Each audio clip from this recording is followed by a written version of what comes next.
How are we doing, you beautiful people? Khan's here, bringing you episode 26 of Rise of the Holy Nation. We are just heading south across the eye at the moment. We have come from the slave farm towards the north, and now we are heading to the way station before we make our way into the Black Desert.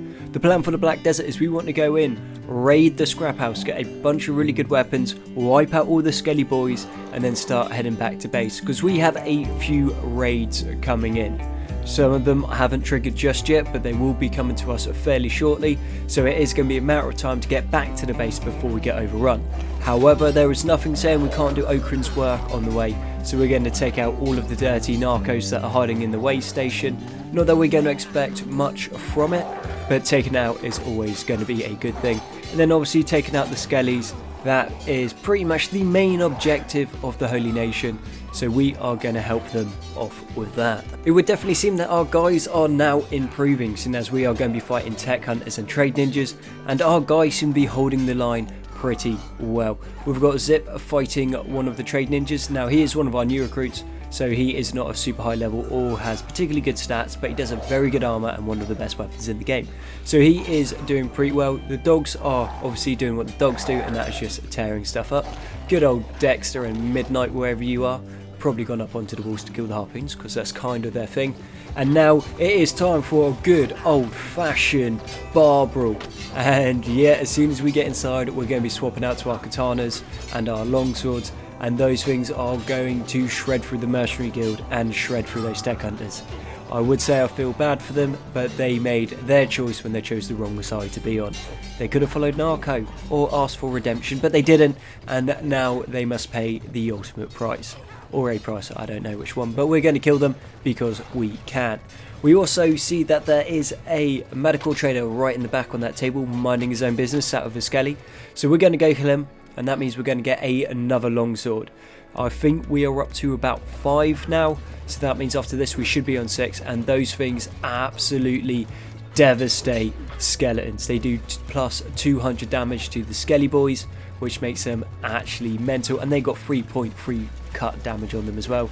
So you mix those two together and you're probably looking at 200 plus damage to most skeletons, which is going to be a super good thing for us, because that's where we're going, is to fight a bunch of skeletons. So having weapons that can fight them is going to be good. And from the Skeli boys, I'm not sure which May 2 weapons we'll pick up, but we should be able to pick up a few. And now it's just going to be about everything that is left in this base. With everyone else pretty much wiped out, it is time to get Gnu to take down that medical trader. She can absolutely tear through them with the katana that she's using, and normally we were doing 3 or 4 damage a hit, and that was with Peter, and that was with a May 2 katana. We'll just take the last of them out. There was a skeleton obviously sat at the table, he is now down.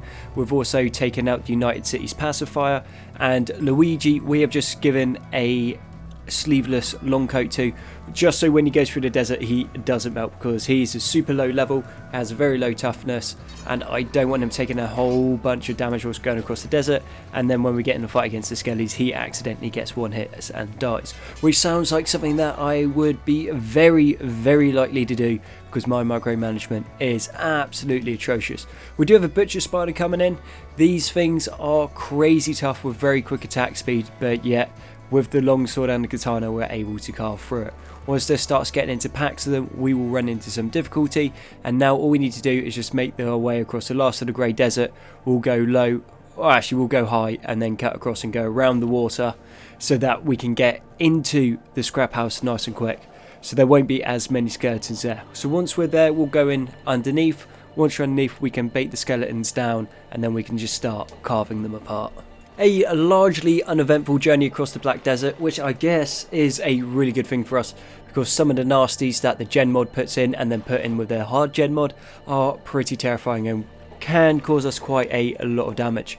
We do have the foul hounds coming in, and these creatures are, I'm not going to say crazy tough or crazy strong, but if you only have one character and you are against the pack, it is pretty much game over, because their bleed damage is super annoying and does a lot of damage, and they attack super quick, and then when they knock you down they have a tendency to pretty much try to eat you straight away, and they have a lot of hit points as well. Thankfully we're in a big horde that is very well equipped and armed, so they went down nice and quick, but sometimes you do need to be careful of them. Was going to ask a silly question and see if Gnu was ready to run into the skeleton fortress by herself and try to take them all on. But of course she is. It's Gnu. It's what she does. She fights and she wins. So the plan's pretty simple. We're going to go in. We're going to attack them because they're not aggroed onto us. Once there's enough of them following us, we pull Gnu back. We run down the stairs. We have everyone else around the centre of the stairs. So as the Skellies come down, they'll get pinned in. And all of our guys then will be able to pile in and then start hacking all of the Skellies apart. So we're going to move the guys up, they'll get into position. We're going to have the bone dogs coming in. The bone dogs are going to have some crazy AoE coming off. So whilst the Skellies are bunched up, we have a bunch of guys that have dexterity weapons. So the dexterity weapons mean that we're going to be able to get the attacks off, so we're going to stun them. Then we have heavier hitting weapons, which are going to get some better cleaves off. And then they are going to start getting torn apart super quick, which means we're going to be in a pretty sweet situation. And yet the Skellies are just coming in, basically piling into a kill zone and getting picked apart. This seems to be working really well. Most of my plans aren't quite that in depth with ambushes and baits and feints and all that stuff. So yeah, happy with how that has gone. It doesn't look like we got anyone down at the moment, though I'm pretty sure someone must have gone down somewhere. Yeah, we got one guy down at the moment. Not a massive issue. 2 people down, maybe three people. Yeah, considering what we're fighting, 4, 5. Yeah, but we still got more numbers and we are picking them apart now. So out of all of that, to only have a couple people knocked down isn't a massive issue. The Skellies aren't really going to have a chance to get back up because we will stay on top of it. Also, Dexter. Oh, Dexter's down. So yeah, that's another one and another one. Amazing, doing super well. Dexter's set to attack, so anyone tries to get back up, Dexter's just going to run over and nom on their face, as he always does, which is good. I'm not quite sure where Midnight is at the moment. Oh yeah, Midnight is picked up by somebody else, so that's not a massive issue. Bog's still recovering from his injuries. So I like to think that went pretty well. I do believe that I have seen 2 made to fragment circles. Yeah, that's what they're called. Amazing, forgot the name for a second there. So that is going to be awesome. We've also got a Masterwork dust coat, so we're going to put that on as well. So far 1 made to weapon and a Masterwork jacket, with only a few people down who will get back up pretty quickly.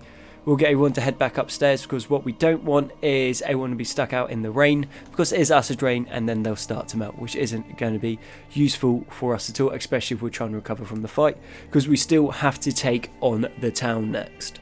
So I think that is everyone that was knocked down has been picked up now, so they're all inside, so they're not going to get the acid rain melting debuff, which is quite useful. And then a second fragment circle, which yet again 2 made to weapons, not a bad haul.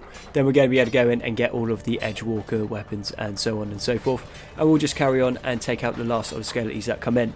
We do have some skeleton Zoltans that have come round, but they are not a massive threat. Almost all of our guys have nomadic capes, and nomadic capes offer, I think it's either 20 or 30% acid resist, so that is quite useful in this environment as well. So we are looking like we are in a good situation for fighting the skeletons, especially in the desert. And our armor offers more than enough protection to offset the slight amount of acid burn that we're going to get. But now we have to go and try to loot all of the crates and loot the scrap house, which is going to take a very long time. Okay, it looks like we are finding some decent weapons and we've managed to upgrade quite a lot of our kit so far. Unfortunately, there is a lot of bad weapons in this place, which is kind of surprising seeing as most of them are quite good and definitely would not be worth the price we'd be paying for. So almost everyone now doesn't have a combat cleaver, they've got a different weapon as their main, and we've managed to get rid of almost all of the standard katanas. So we are looking like we're in a far better situation to start attacking the skellies now. We are expecting quite a few of our guys to go down in this fight because these skeletons are no pushovers. They have 200 hit points on each body part, they have good stats, and they are pretty decent at fighting. Well, I guess that's the stats bit. But a interesting side note on the skeletons, they don't wear armor. So yeah, they take more damage, but they don't have the debuffs that a lot of the armors have. So they are pretty good at doing what they do. And there is a deceptively large amount of skeletons in this area. They are running heavy weapons, which means that they can't attack particularly quick, but when they get the cleaves off, they do a lot of damage. So if we get lucky and we can start tagging them in the arms, if their arms go down, then they have no weapon to fall back on, because like I said, no sidearms, which is going to put us in a pretty nice situation. So far we've taken out what I would describe almost like a vanguard of them, but soon they're going to start pouring out of buildings absolutely everywhere, and especially once we trigger the guys up in the robotic limb gentleman's place, which is going to be a little bit annoying. We've also found a bunch of skellies here, so we're just going to kill them. Every skeleton that we find has to die. Them's the rules. We do have a juggernaut in the back there. Unfortunately, we're not going to be recruiting them. I would like another juggernaut, but juggernauts are super broken and super powerful. If we got a third juggernaut now, we would literally just be able to run through the United Cities with very, very little worry. It is, funnily enough, it's the humans that hold back the juggernauts. Whereas you thought they'd be supporting them, they're not, they just kind of get in the way, because the juggernaut regen is insane. They have crazy high stats, they're super tough, good hit points, and absolute killing machines. But now here's a bunch more skeletons showing up. They must be fighting someone else, and yeah, as you saw with that longsword, that's what, like 5 skeletons and 5 hits, and 3 of them went down in 1 hit. So super broken. So you put a broken weapon on a broken character and you break Kenshi. With that, it looks like we have broken the back of the Black Desert City. There are very few skellies left. It is just going to be target practice for our guys, and the more stats we can get, the better it's going to be. Time to hunt down the last medical trainer, but as you can see, if he's not fighting the juggernauts, he does a crazy amount of damage. So that was just 1 person down, 2 person down in 2 hits. They are incredibly dangerous. It's just that GNU and Peter are super powerful and have super broken weapons. But yeah, that was not the best situation to be in, and he seems to be putting up a better fight than the last one. We'll take the longsword, we'll take his robotics kit, and then we'll strip the kit off him. So if he does get back up, he won't be such a threat. But yeah, look at the damage that he done. Like zip, like minus 168 on his arm. If that had been his head, he would have been dead. Then minus 97 on Debbie. If her armor had been 1 grade lower, she would have died. So instead of being specialist, if it had been high grade, she would have died. Or if she's wearing masterwork and that had been specialist, she would have been dead. So that was super close. It does look like she's not going to be much use for us for a while, but it does mean we have to stay in this area inside so she has a chance to heal up. Because if we take her out now, by the time we get across the desert, it is most likely that she will die from the injuries. And we're also going to need to keep an eye on Zeb, make sure he gets healed up as well. But yeah, those medical trainers are absolutely devastating if you fight them with the wrong thing. But our juggernauts, as I say, super tough, super strong, super good at fighting with very good weapons. But against our humies, who still had the same weapons our juggernauts had, but they don't have the toughness or the fighting experience, they got creamed. So we have everyone held up within the bar now, so everyone can heal. We'll have Peter outside holding the door, so no skeletons that get back up can get in. And GNU has gone off on a little adventure. So we are going to go and try to take out the robotics gentleman salesperson, sir, which will hopefully be fairly quick for us. It's not like we're going to be able to get any limbs from him, for the simple fact, obviously, we're a holy nation. If you have limbs, they're pretty much contraband, which is not what we want. Okay, looks like Peter has decided to leave everyone at the bar to fend for themselves, which is fair enough, they're inside, it's not a massive issue. And with Peter and GNU, both of them are going to be able to take out the last of the skellies in the Black Desert City and stop the narco production of skeleton and skeleton repair kits / skeleton limbs. If we can take all of this out, Okran will be proud and we can continue on our way. Not that skeletons will do anything, they don't attack you, they just kind of mind their own business, keep themselves to themselves. But that's not the point, they're evil, so therefore they must die. But I think it's safe to say Black Desert City has fallen, anything that's left is just stragglers. I think it's going to be safe to say that we are now ready to move on. A disappointingly uneventful journey across the rest of the Black Desert City. Was hoping to kill some more skellies and some iron spiders and all those fun things, but there wasn't many. So in some senses we got quite lucky because we are a little bit beaten up at the moment and we need to get back to that base real soon because we do have a shack hunt on the way and we also have the elite hunters coming. Turns out we also have a bandit demands at the gates, so we'll take them out fairly quickly. I don't think they're expecting 2 juggernauts and a Ryan Krakatoa and then about 16 zealot fanatics fully equipped in specialist work to be charging in from behind and then crossbows surrounding them. Yeah, they are in for a bad time. This is not a place you go, let's go and loot this fortress on top of a hill filled full of nut jobs in incredibly good armour and weapons and all fairly well trained, because that is going to be easy pickings.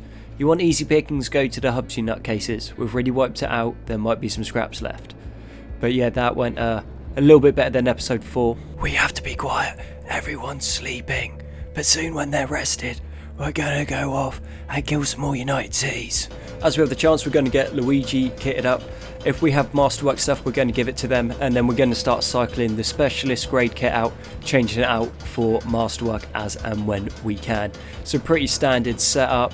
So it's the mercenaries, sabatons and bassinet with the holy chest plate with the EX martial arts suit, which is our go-to, and the EX leggers, which gives your character a very good mix of protection and attack speed bonuses, whilst not too many debuffs and some pretty awesome damage resist. Seeing as we weren't able to get as many slaves as we wanted last episode, we are going to the Adventurers Guild. Once we go there, we are going to be able to get a recruits caravan, get dropped off to our base. That'll cost us 5,000 cats, which isn't too much at the moment, because we are pretty much bowling in cats at the moment.